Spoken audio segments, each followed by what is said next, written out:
9:08 de la mañana, 9:08 en Canarias. Los martes a esta hora tenemos una cita con una brigada de periodistas que familiarmente conocemos como Comando N. Nuño Domínguez, ¿qué tal? Muy buenos días. Buenos días, ¿qué tal? Nacho Carretero, ¿qué tal? Buenos días. Buenos días. ¿La semana pasada estabas aquí? No estaba aquí. Vale, ya se me olvida. Hasta de una semana a la otra se me olvida. Y mira que pasan rápido las semanas. Mi corazón estaba aquí, ya. Pero no estaba yo en carne y hueso. Hoy sí. Hoy sí. Estoy encantado. Hoy estás en carne y hueso, lo que no está es tu corazón. O tu alma.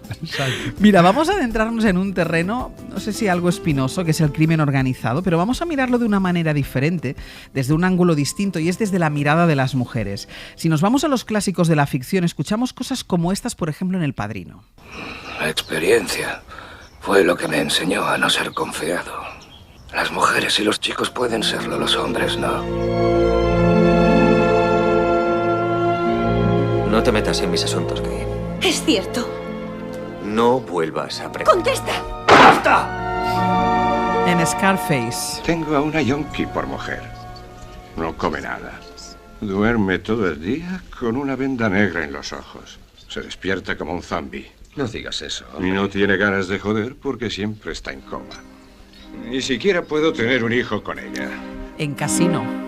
Lo siento, señora. Tenemos que detenerla ¿Por qué? Se le acusa de encubrimiento y colaboración. ¿Qué? De encubrimiento y colaboración con banda criminal. Solo intentaba irme. A pesar de sus amenazas, resultó que Ginger no les había contado nada a los federales, aunque la verdad ya no les hacía falta. Ese dinero es mío. Tenían todas las pruebas que necesitaban. Empezó a caer todo el mundo. O en Los Soprano. Él es un buen hombre, es un buen padre. Me dice que es un delincuente deprimido, propenso a la ira, infiel en serie. ¿Es esa su definición de un buen hombre? Claro, pues estos días que estamos hablando tanto de igualdad, llama mucho la atención que la representación que vemos de las mujeres en el cine de la mafia, yo creo que es bastante similar a la que vemos en otro tipo de cine, que es el de cuidadoras, el de aprovechadas, pero siempre madres, hijas y esposas. Estoy pensando en la realidad de algún juicio del no me consta, yo no sabía. Claro, entonces sí que estoy pensando que a lo mejor se corresponde con la realidad, Nacho. Bueno, en mi experiencia, digamos, investigando temas de narcotráfico y crimen organizado, que ya he tenido ocasión de hacerlo repetidas veces, lo que me encuentro es que efectivamente la presencia de la mujer en el rol delincuencial es mínima. Apenas he encontrado mujeres en primera línea, mujeres que fueran delincuentes buscados por la policía o que liderasen bandas criminales organizadas. De hecho, las poquitas que ha habido o que hay en España son las que precisamente adoptan roles masculinos. Ya. Y entonces entran en ese círculo y con todo el prejuicio del entorno. Me vienen nombres a la mente como Ana Cameno, que es una histórica narcotraficante, o La Rubia, que estaba con los Miami, Tania Varela en Galicia, pero son nombres contados con los dedos de la mano y muy pocos. Sí que las mujeres tienen, o lo que yo me he encontrado es un peso luego en los clanes, en las bandas, como unas jerarquías familiares. Y ahí sí que están en casa, haciéndose cargo de la casa, de la familia, de la contabilidad. Es una reproducción de los roles machistas de la sociedad. Muchos hombres están en la cárcel. Es que también hay mucha biología aquí, ¿eh? O sea, te quiero decir, mira cuántos presos hay en las cárceles españolas y cuántas presas hay. O sea, es una cosa que la llevamos por genética y por biología. Los machos son más tontos en muchas ocasiones. Y cometen actos violentos o arriesgados con mucha más frecuencia que las mujeres. O sea, ahí hay un factor de especie que no se puede obviar. Y luego también, claro, hay muchas cosas sociales y culturales, ¿no? Pero lo que desde luego yo nunca me he encontrado es una mujer que se siente en las mesas de negociación de una descarga, una mujer que pilote una planeadora para hacer una descarga de droga, una mujer que organice un ajuste de cuentas. Todo eso, y te lo cuentan los investigadores, tiene un rol claramente masculino. Si ya vamos a bandas organizadas de magrebíes, de Europa del Este y tal, el papel de la mujer es... Pero por ejemplo, en Colombia sí que ha habido, ¿no? Sí, ha habido. Narcas importantes. Reina del Sur, la Reina del Sur, etcétera. Pero como digo, nos acordamos de sus nombres y... Que es curioso que la Reina del Sur se lo pusieron a raíz de la ficción de la Reina del Sur, creo. Exacto. O sea, esos nombres se los inventa primero. Sí. Pero es lo que dice Nacho, nos acordamos de esos nombres porque son prácticamente la excepción. Son la excepción que confirma la regla. En España ocurre así. Lo que sí ocurre es que sí que tenemos, al menos en España, muchísimas investigadoras. O sea, del otro lado, del lado del bien, sí que podemos encontrar un montón de agentes de fuerzas de seguridad y de investigadoras que son mujeres y cada vez más. Tú estás viendo una serie que habla precisamente de esto, del rol de las mujeres, en este caso en la mafia calabresa, se titula Las buenas madres. ¿Qué clase de sociedad castiga a dos personas que se aman? Una sociedad que valora la lealtad. Pero que desprecia a las mujeres, que ignora a las esposas, madres y hermanas. Sinceramente, me preocupan sus hijos. ¿Cuánto tiempo pasará antes de que Angela termine con un hombre que le pegue? ¿O antes de que Gaetano mate a alguien? Váyase a la mierda. Si cambia de opinión y decide hablar, aquí estaré. ¿Cómo se retrata a las mujeres en esta Vaya serie? serie, ¿eh? Os la recomiendo encarecidamente. Las buenas madres, que está basada en un libro de Alex Perry. ¿Dónde? ¿En qué plataforma está? En Disney. En Disney. Y el libro es buenísimo. Es una investigación real sobre casos de mujeres en la 'Ndrangheta, que es la mafia de Calabria, que hoy en día pasa por ser la mafia más poderosa de Europa. Y hace un retrato real de varios casos de hijas y madres y cómo una fiscal, mujer de Calabria, aprovecha estas situaciones infernales para las mujeres atrapadas en realidades hipermachistas en sus familias, sometidas, borradas, esclavizadas, casi secuestradas. Aprovecha eso para darles una salida a las mujeres y a sus hijos a cambio de información y combatir a estos clanes. Y la serie es impresionante. Pues voy a hacer una pausa y ahora a la vuelta los oyentes entenderán por qué nos hemos puesto a hablar de las mujeres, el papel de las mujeres en el crimen organizado, en la ficción y en la realidad. Una pausa y seguimos. Un minutito, le dijo ella mientras... 10 y 19 minutos de la mañana, 9:19 en Canarias. Seguimos con nuestro Comando N, con Nuño Domínguez y con Nacho Carretero. Estamos hablando del rol de las mujeres en el crimen organizado, si ha cambiado con el paso de los años o si sigue siendo un terreno eminentemente masculino, y les decía antes de la publicidad, y ahora van a entender por qué. Y estamos hablando de esto porque ayer se estrenó en Movistar Plus Narcas, que es una serie documental sobre la cara y la cruz de las mujeres del narcotráfico en España. Les duele mucho que les detengan una mujer. De hecho, yo a veces he detenido a gente y a mí no me miraban a la cara, ¿eh? Yo les hacía preguntas y contestaban a mi compañero. La mujer tiene un rol distinto también históricamente por puro machismo. Es un mundo de hombres y venga testosterona, y lo dicen las propias narcos que han llegado muy lejos.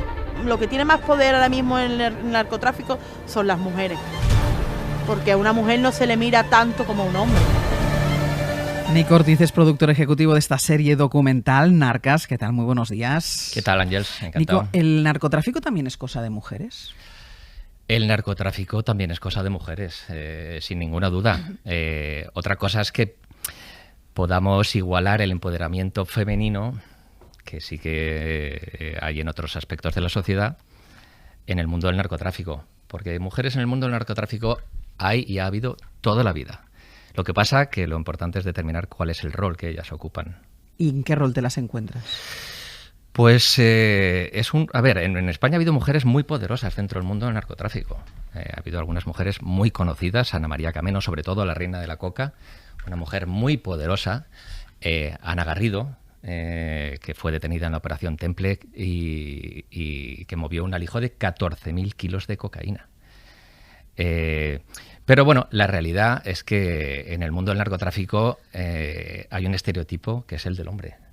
Y el rol de la mujer es no diría anecdótico, pero sí que es menor. Estamos acostumbrados a imaginarnos un mundo de hombres y la realidad es que es un mundo de hombres, aunque haya mujeres. Claro, y el hecho, lo comentábamos antes con Nacho, el hecho de que, bueno, yo no, pero tú, el que se dedica mucho a la investigación, y tú que has hecho este documental, el hecho de que recuerdes los nombres y apellidos de ellas, quiere decir que hay menos que ellos. Hay menos, y está también Tania Varela. De hecho, dijimos los mismos nombres. Claro. Es que son las que son. O sea, pero luego dentro de las estructuras del narcotráfico hay mujeres. Y esto es así, con pequeñas organizaciones, pequeñas estructuras, incluso hay mujeres que tienen estructuras con mujeres, hay mujeres que, por supuesto, las mulas, que es el estándar, lo que siempre más se ha conocido, ¿no? Pero hay mujeres, por supuesto, hay mujeres que transportan, bueno, en el programa están y se van a ver. Y se van a ver, y bueno, por lo que he deducido del fragmento que hemos escuchado, y es algo que también decía antes Nacho, sí cada vez hay más mujeres en el otro lado, en la lucha contra el narcotráfico. Yo creo que ahí es distinto. O sea, en el otro lado hay muchas mujeres y lleva habiendo mujeres mucho tiempo. Y por eso además vemos a mujeres poderosas, mujeres con una carrera importante dentro de la lucha contra el narcotráfico. A ver, yo creo que lo importante de Narcas, que Narcas, Mujeres tras la droga, ¿vale? Es el cambio de foco, porque estamos hablando de algo que existe, que ha existido siempre, que es una realidad, que es interesante, pero que no se ha mirado. Y entonces yo creo que ahí es importante analizar un poco eso, ¿no? Que es por qué no se ha mirado. Y yo creo que no se ha mirado porque nos ponemos en un carril, de alguna forma, a la hora de buscar contenidos, ¿no? Y es un carril un poco machista, un poco masculino. Entonces, nosotros hemos cambiado un poco ese eje, ¿no? En Narcas, y hemos decidido ver qué hay ahí, ¿no? Qué mujeres hay, porque además estábamos hablando fuera un poco, ¿no? Y yo les decía, si pensáis en mujeres, si pensáis en traficantes, ¿qué os viene a la cabeza? ¿Cuál es vuestro ideario? O si pensáis en hombres que luchan, en policías, en miembros de cuerpos de seguridad del Estado que luchan contra el narcotráfico, ¿qué os viene a la cabeza? Y esa pregunta os la puedo hacer a cualquiera de vosotros y estoy seguro que el 99% o el 100% me decís, pues nos viene un mexicano o un colombiano con bigote, me viene un gallego rudo o me viene un ruso con pinta de asesino. Algo así, pero nadie piensa en mujeres y las hay. Y en la lucha las hay. Yo quisiera presentar a Rosana Moranes, la fiscal jefa de la Fiscalía Especial Antidrogas. ¿Qué tal? Muy buenos días. Muy buenos días. Estábamos escuchando la reflexión a raíz de esta serie. ¿A ti qué te sugiere eso, el cambiar el foco, el si hay o no hay mujeres en el narcotráfico? Es evidente que hay menos, que cada vez las mujeres estamos más en toda la parte productiva de la sociedad, pues también en esa, sí, pero que efectivamente el mundo del narcotráfico es eminentemente masculino todavía, es bastante más masculino que femenino. Detrás, como somos pues como profesionales, por supuesto en la judicatura, en la fiscalía, cada vez hay más mujeres y también estamos en la especialización de la droga. Porque... Sí, pero es otro estereotipo, porque él decía, si piensas en narcotraficante, piensas en el colombiano. Claro, si piensas en el que lucha contra la droga, es verdad que a la cabeza te viene habitualmente el policía, el fiscal antidroga, y en cambio tú eres una mujer. Bueno, efectivamente, pues yo creo que esa es también una de las razones pues, por las que le doy visibilidad, no por mí, sino porque efectivamente las mujeres estamos aquí y también ocupamos lugares importantes contra la delincuencia organizada y contra el narcotráfico. Me ha tocado ser la primera y ponerle cara, pero vamos, que compañeras fiscales luchando contra la droga hay muchas y hace mucho tiempo y muy buenas. Y del otro lado, Rosana, se está viendo un cambio de tendencia, es decir, a medida que el narcotráfico crece y crece y crece, sí que empieza a subir más las mujeres en el escalafón del crimen organizado, o esto sigue como hablábamos antes, que por simple biología las mujeres se meten menos en líos. Hay más hombres y después lo que nos interesa son las grandes organizaciones. Las grandes organizaciones ahora son fundamentalmente internacionales y sigue habiendo muchos hombres. Hay que pensar de dónde vienen además los grandes jefes de las organizaciones internacionales. No solo son españoles, son pues eso, colombianos, mexicanos, de los Balcanes, de los países árabes, pues la macromafia, ahí no hay mujeres. Por el momento yo no he visto una tendencia. Otra cosa es pues el tráfico del hachís en el estrecho, donde sí, pues probablemente se vean más mujeres, pero en las grandes organizaciones todavía no. Y no sé, Rosana, Nico, en vuestra, tanto tu experiencia como fiscal, Nico, con esta investigación, si sí que encuadráis a las mujeres en otro tipo de roles, si no os habéis encontrado pues las mujeres que dentro de casa sí tienen un rol importante de sostén de la familia, porque muchos hombres están en la cárcel, tienen que hacerse cargo de los hijos, de las finanzas domésticas, etcétera, etcétera, que al final no es algo directamente implicado en el crimen organizado, pero que sin eso muchas bandas se vendrían abajo. No sé si os lo habéis encontrado. Sí. Desde luego esto en el campo de Gibraltar, que es donde nosotros hemos hecho el trabajo de campo, es el rol habitual.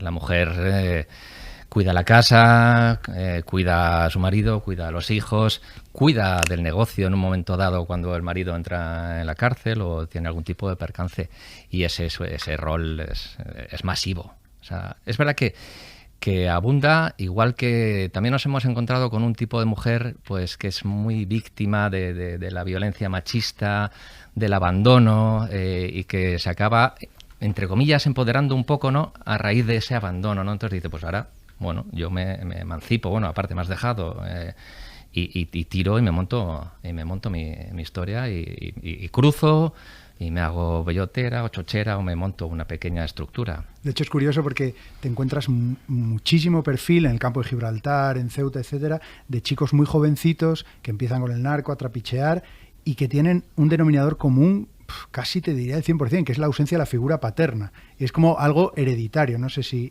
os lo encontráis muy a menudo esto también.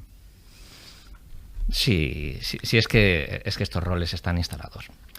Aparte que hay un tema cultural, hay un tema social, hay una problemática muy concreta. Las tasas de paro en el campo de Gibraltar son pues de las más altas de Europa, y aquí se ha montado una especie de industria que en los mejores momentos se dice que ha llegado a tener 10.000 empleados, ¿no? Entre comillas, en el campo de Gibraltar. 10.000 personas, estamos hablando de una de las empresas más importantes de Andalucía. Eso es muy importante, o sea, entender esto, ¿no? Para entender el programa y la problemática. Y la lucha contra el narcotráfico, Rosana, ha cambiado mucho. Es decir, tú hablabas antes de colombianos, de diferentes nacionalidades. Primero, entiendo que sin la cooperación internacional es imposible la lucha contra el narcotráfico. Es imposible, y esa es una de las razones por las que yo me animé a pedir esta plaza, porque venía de ser fiscal de sala de cooperación internacional, porque todo es prácticamente transnacional. Todo lo importante, todo lo organizado es transnacional, y sin cooperación internacional no podemos hacer nada, efectivamente. Estamos intentando... Yo creo que una de las razones es eso, o uno de los motivos de mi presencia es impulsar la cooperación internacional, y otra es la lucha contra el blanqueo y la recuperación de activos, ir a lo económico. Esto es un negocio, y la única forma que la más eficaz es acabar con el negocio, quitarles los beneficios económicos o dificultarlo. Claro. ¿Y cada vez es más sofisticado el negocio? Sí, bueno, hay de todo. Sí, efectivamente, cada vez hay más, utilizan cada vez más medios técnicos. Decíamos en el documental, pues hacer una intervención telefónica tiene poco sentido porque ya no utilizan teléfonos abiertos.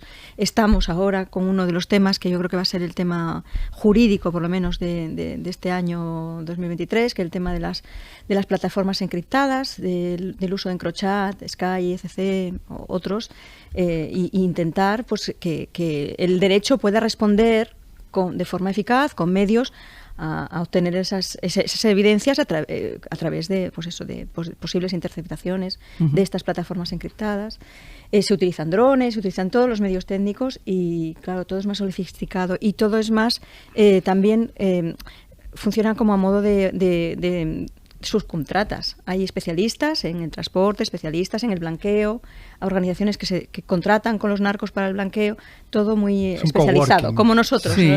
Nosotros nos especializamos, ellos también, o ellos especializan y nosotros nos especializamos también, ¿no? ¿Tenéis la sensación, que eso también se habla en el documental, de que ellos en algunas cosas van 2 pasos por delante? Siempre, la delincuencia siempre va adelante, porque ellos, bueno, pues no hacen el esfuerzo. Es decir, que si se les ciega una vía, ellos abren otra vía. Eso es evidente, y además, hablando del estrecho, pues lo que está pasando, ¿no? Si hay mucho control por la parte de Algeciras, pues se van a la de Huelva o se van a la de Málaga. Eso es a ver, hay mucho ingenio ahí también, ¿no? Claro, tiene que buscarse todo el mundo, y nosotros pues vamos detrás haciendo también todo lo que podemos. Es verdad que la legislación va muy lenta en la respuesta, pues como digo, en las herramientas que nosotros tenemos que tener para la lucha contra esa delincuencia. La verdad es que estamos un poco detrás, y ahí yo noto falta de algunas herramientas. Por ejemplo, llevamos tiempo pidiendo, y lo pedía antes desde Cooperación Internacional, una ley de equipos conjuntos de investigación que en España nos permita tranquilamente constituir equipos conjuntos de investigación con terceros países, y todavía no la tenemos. ¿Qué quiere decir un equipo conjunto de investigación? Son equipos que se forman con investigadores de los distintos países y que investigan conjuntamente. Pero tanto a nivel judicial como a nivel policial. Hay equipos conjuntos policiales y equipos conjuntos judiciales. Pero tenemos que conseguir una ley que nos permita hacerlo de forma muy ágil, y sobre todo que nos permita constituirlos legalmente con países terceros, que no tenemos todavía legislación. Y Rosana, yo lo que me suelo encontrar cuando hablo con investigadores es una queja recurrente sobre la legislación española, que, bueno, teniendo en cuenta que España, junto a Holanda y Bélgica, es uno de los países ahora de entrada de droga, dicen que se encuentran con muchos impedimentos. Hablabas de las encriptadas. Por ejemplo, el FBI en Estados Unidos creó una encriptada, se llamaba Mon, la creó, la vendió, la vendió sin que se enterasen a los grupos criminales, y entonces los grupos criminales la empezaron a utilizar, pero era del FBI, detuvieron a más de 800 personas. Eso en España, por la legislación, sería impensable por el tema de protección de datos, etcétera, etcétera. Y yo no sé si tú coincides en esta lectura, que muchas veces los investigadores tenéis las manos un poco atadas por el tipo de legislación que está muy detrás del volumen de narcotráfico que tenemos y que padecemos en España. En España tenemos una legislación que es profundamente garantista, lo cual es muy bueno, pero hay algunas garantías que no se explican. ¿Hay alguna explicación para que para poner una baliza a un contenedor haya que pedir una autorización judicial? ¿Qué derecho fundamental hay detrás de un contenedor? Claro. Entonces, eso dificulta mucho las investigaciones, la agilidad. Esto es inmediato, hay que hacerlo rápidamente. ¿Y tú crees que necesitamos otra petición recurrente que yo me encuentro, que es una especie de DEA, de Agencia contra la Droga aquí en España, que unifique y que no esté Guardia Civil por un lado, aduanas, Policía Nacional, y que a lo mejor sea una agencia que se dedique a combatir el narcotráfico? Bueno, pues yo creo que es una idea que han tomado. Bélgica acaba de nombrar una gran delegada, o no sé cuál es el nombre, contra la droga, efectivamente, para tratar de establecer políticas y orientar la actuación de todos. Hombre, aquí tanto la policía como la Guardia Civil como aduanas pues funcionan muy bien, pero bueno, vamos a empezar, porque yo creo que deberíamos de empezar porque la investigación estuviera dirigida por los fiscales, que podríamos estar especializados y no pues que le corresponda a una gran organización, al juez de la línea de la Concepción, al juez de Barbate o al juez de no sé, Requena. ¿Y dónde está el obstáculo? Porque me llama mucho la atención el ejemplo que acabas de poner, yo creo que es absolutamente gráfico. Hay que pedir una autorización judicial para poner una baliza en un contenedor. ¿Qué derecho se está vulnerando en un contenedor? Es evidente que para entrar en un domicilio hace falta una autorización judicial, pero para poner una baliza, ¿dónde está el escollo? ¿Dónde está el problema? Para que esto no se desatasque, para que alguien diga, pero ¿por qué hay que pedir una autorización judicial? Porque lo dice la ley de enjuiciamiento criminal. Lo pueden poner. Entonces es una reforma de la ley lo que haría falta. Se puede poner, pero en 24 horas tiene que estar ratificada por un juez. Pero es que yo digo que ahí pues yo creo que se ha ido un poco la mano. Yo creo que el legislador en exigencias que realmente no tienen ninguna garantía real para ningún derecho fundamental de nadie. Otra cosa es, efectivamente, cuando hay privacidad, intimidad. Yo la primera, que efectivamente creo que tiene que haber una autorización judicial. ¿Y en otros países europeos es diferente? ¿Hay Para las balizas de mercancías, por supuesto. Nico, ¿qué has descubierto? Perdona. Sí, quería añadir una cosa. O sea, yo la verdad que admiro mucho el trabajo que realiza la Guardia Civil, Policía Nacional, Servicio de Vigilancia Aduanera, y escucho a la fiscal y hay una parte que me da un poco como de apuro, ¿no? Porque es que luchan contra algo que es una lucha muy complicada, es muy difícil, porque ellos lo hacen desde un punto de vista profesional y son profesionales, son una empresa. Claro, sí. Pero enfrente tienen algo que está demandado y está muy demandado, y mientras esa demanda pare, siempre va a haber alguien que oferte y buscará el camino. Por eso van por delante de alguna forma también, porque siempre van a buscar el camino. Da igual que tú porque sigue habiendo negocio. Claro, es que puede ser, esto lo puedes trasladar a cualquier cosa, ¿no? Esto es una ley del mercado, o sea, si hay oferta, si hay demanda, hay oferta. Evidentemente. Es que es así. Por eso hay que trabajar también la otra parte, que claro. lo hace el Plan Nacional sobre Drogas. Claro. También tiene la parte, trabaja con nosotros, pero tiene una gran parte dedicada efectivamente a la reducción de la demanda. Y es muy importante trabajar sobre todo con los jóvenes. Aquellas campañas que había del gusano, todas estas cosas, yo creo volver a, sobre todo ahora con el cannabis, volver a incidir en los daños. Porque se ha perdido el miedo, yo creo que se ha perdido el miedo. Desde luego al cannabis seguro, a cannabis, al hachís, a todo lo que... ¿Qué pasaría si se legalizase el cannabis?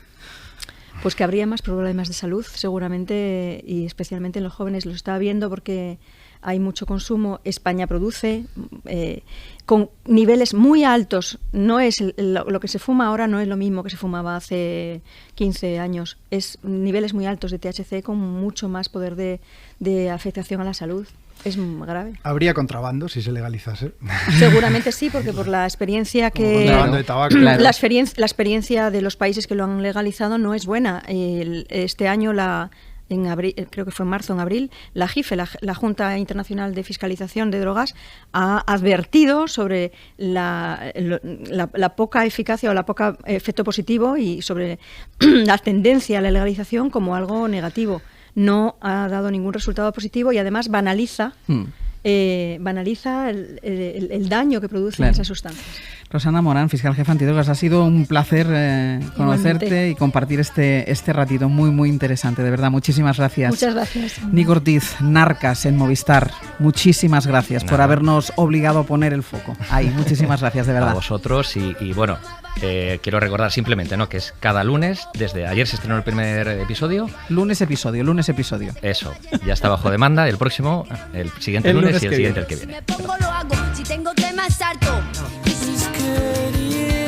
Aquí seguimos con Nuño Domínguez y con Nacho Carretero. Vamos a cambiar de tema. Desde hace ya unos cuantos años yo creo que hablamos mucho de los peligros de las pantallas, de la adicción a la tecnología, de las consecuencias que este abuso puede tener en nuestra capacidad de concentración.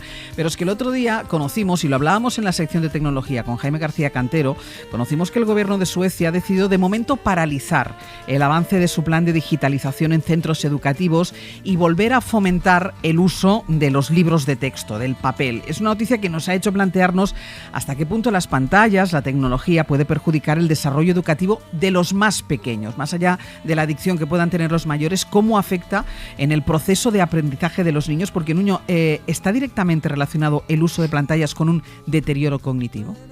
Pues más que deterioro cognitivo, sobre todo a edades muy tempranas, es decir, de 0 a 3 años, no es nada recomendable usar pantallas, porque ya no es solo el efecto que pueda tener la pantalla, sino el tiempo que se está perdiendo cuando está delante de una pantalla, es tiempo que está perdiendo para ver a personas que están a su lado y aprender de ellas, que es la forma en la que los niños pequeños empiezan a aprender, a estar en el mundo. Y ahí hay muchas cosas que nos hacen humanos, como la empatía, que puede que no aprendan tan bien si les pones delante de una pantalla, y ellos no saben entender qué es una pantalla. Luego ya a edades más avanzadas la cosa puede cambiar un poco, depende del contenido que vean, puede ser positivo o no, pero desde luego en edades tempranas sí que hay una conexión bastante importante. María Caballero es profesora y es neuroeducadora. María, ¿qué tal? Muy buenos días. Hola, buenos días. Por tu experiencia no solo como neuroeducadora, también como profesora, estando en las aulas, ¿qué te parece a ti la medida que han adoptado en Suecia, paralizar de momento el avance de las pantallas y recuperar el libro?